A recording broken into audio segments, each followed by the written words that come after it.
Hey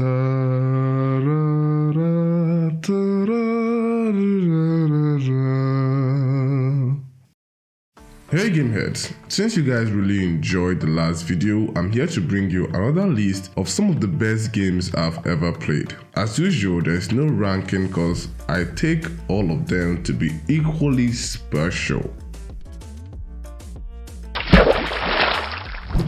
Starting off the list with a no-brainer, Anger of Stickman 5.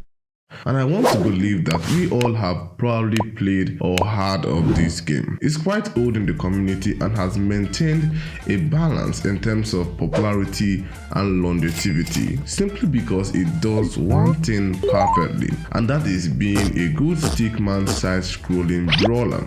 There isn't much of a story that governs the game.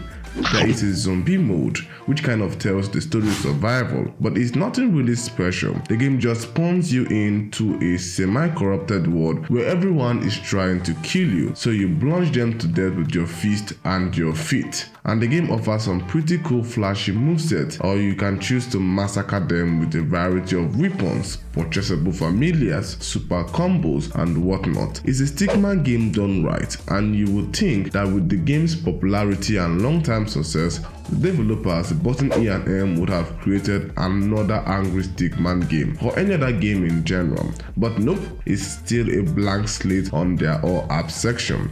If you ever hear this video, Button E and M, when am I getting Anger of Stickman 6? Please, I need it. But all in all, it's a really good game, and that's why it's on today's list.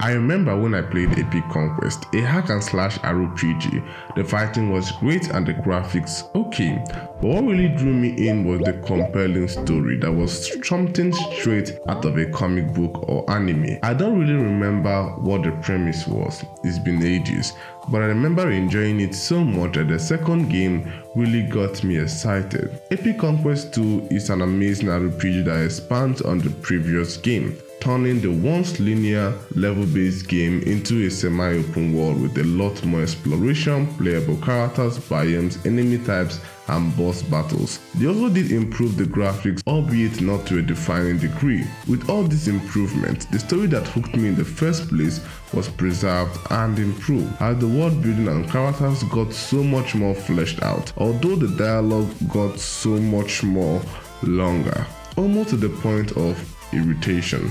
I really enjoyed Epic Conquest 2. I have no idea why I stopped, probably the above reason, but it's definitely worth your while if you are tired of online RPGs.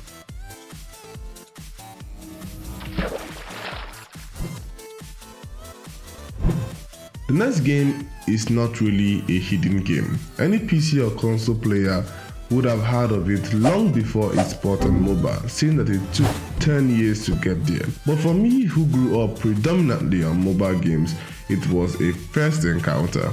The name is Conquest, a 2006 open world hack and slash RPG that really stuck with me. Aside from Rockstar's GTS, it was the biggest game I played at the time.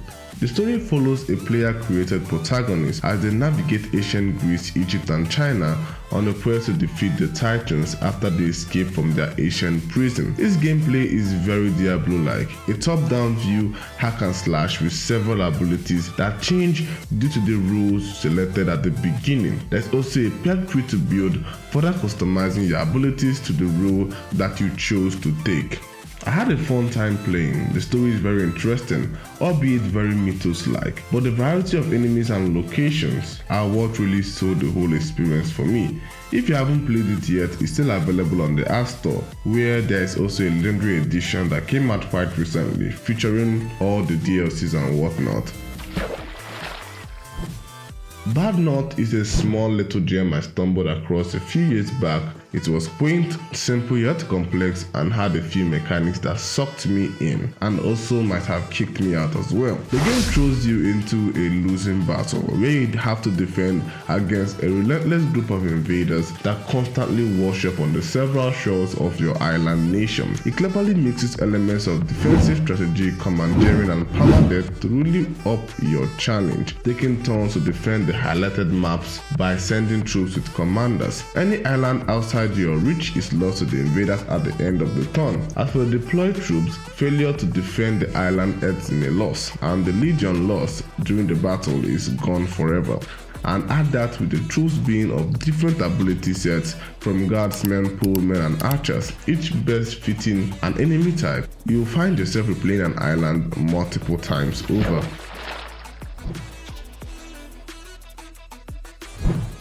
Wooden games are few in between in the mobile space. But even in that limited genre, there are a few games that stick out to give fans a befitting time. Although I'm not a die-hard fan of the genre, I still had a great time with today's entry, Geometry Dash. Another game that my younger brother introduced to me, and thinking back, he had already created or defined his own taste in games. Geometry Dash, I believe, needs little introduction. It's a nice rhythm platformer where you avoid obstacles to head-bopping music. A simple premise for sure, but one it really does splendidly. There are multiple level designs, each with their difficulty meter, that can go from this to something as crazy as this. Fewer games have the grip Geometry Dash has on pop culture, and it's one of the very few mobile-first games that really shine through to other consoles. I hate to sound like a broken record because I know by now you probably heard about it 1,000 times, about how much I love town building simulators, and even more so with combat included. And there are a few games that cause this phenomenon, one of them being the Kingdom series. The premise of the lovely side-scrolling game is quite simple. You're a runaway prince who finds a crown in a new land. Heavy is the head that wears it, as you are now in charge of a growing town, as you assign rules to refugees, build walls, and prepare for horrendous shadow monsters from another dimension attracted to the lustrous glow emitted by gold. If you lose the crown, the game ends. Hence the cycle. You develop your town in the day and defend it at night. Just pray that it isn't a blood moon. Those can be quite scary. The first game was fire, and it got bigger and bolder with the second installment. I personally haven't played the third one, probably due to the modern take on the setting. It just didn't sit well with me. But top down, the Kingdom series is a blast. You probably heard of the next game on today's list. Its popularity bettered a lot of lookalikes such as Otherworld Legend and Juice Realms. Yeah, I'm talking about no other than Soul Knight. Probably the definitive game that introduced the whole roguelike genre to me. Mind you, I've already played roguelikes before this, but never really knew what they were called or what the mechanics that made them up were. In Soul Knight, you jump into randomly generated dungeons with your knight, fighting mobs, defeating bosses, getting better weapons and perks, and spelunking the next dungeon. And in true roguelike nature, your death resets the game. One of the key selling points is the combat and diversity in knights, each with their own unique ability. There's also a co-op mode, and I think I enjoyed that a lot with my younger brother. It's a great little roguelike. Like, very balanced, very engaging, and best of all, not endless. Okay, we're about to hit the big guns, the entire reason behind the making of this video. And starting that off is Oddworld Stranger's Wrath. Definitely one of the oldest games on this list by initial release date. The Oddworld series is one known by many gamers, and although it has been a while since a good entry, the old ones are a high spot for certified gold. One of which is 2005 Stranger's Wrath, a revamp of the usual setting that follows a strange bounty hunter who's on a quest to get some moolah in order to pay for an expensive surgery. What caught my interest back in the day was the seamless transition from third person to first person, and also the clever use of stealth mechanics that were kind of new to phones. Oddworld Stranger's Wrath is a perfect port of the Xbox game, with rich gameplay, worthy story, and all-round fun potential, and the chicken characters crack me the hell up.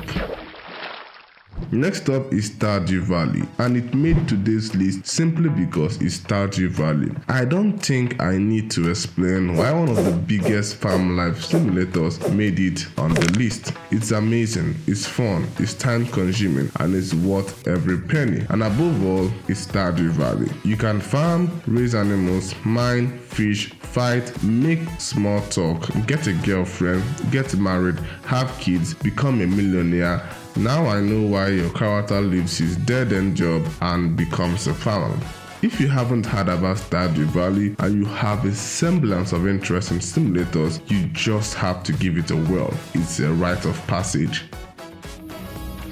In my home, there is a game that everyone has definitely played, from the recent 4-year-old to yours truly, a wonderful platformer that is quite old but managed to capture perfectly the nature of a good RPG. I'm talking about none other than Sodigo, and it is criminal that there is no successor to this masterpiece. As far as premise goes, it's pretty reminiscent of old school RPG. A village boy sets off on a quest to defeat a great evil that aims to drown his world once again, getting stronger with each level up, weapons collected, and magic learned. I don't know if it's nostalgia speaking, but Sodigo, that's a really cool game. Perfect mix of platforming, good music, variation in enemy types, a unique set of skills, charms, and abilities, and lots more. To be fair, it's no eye candy. It's definitely a pretty old mobile game in terms of graphic fidelity, but it more than makes up for that in the fun factor. If you haven't played it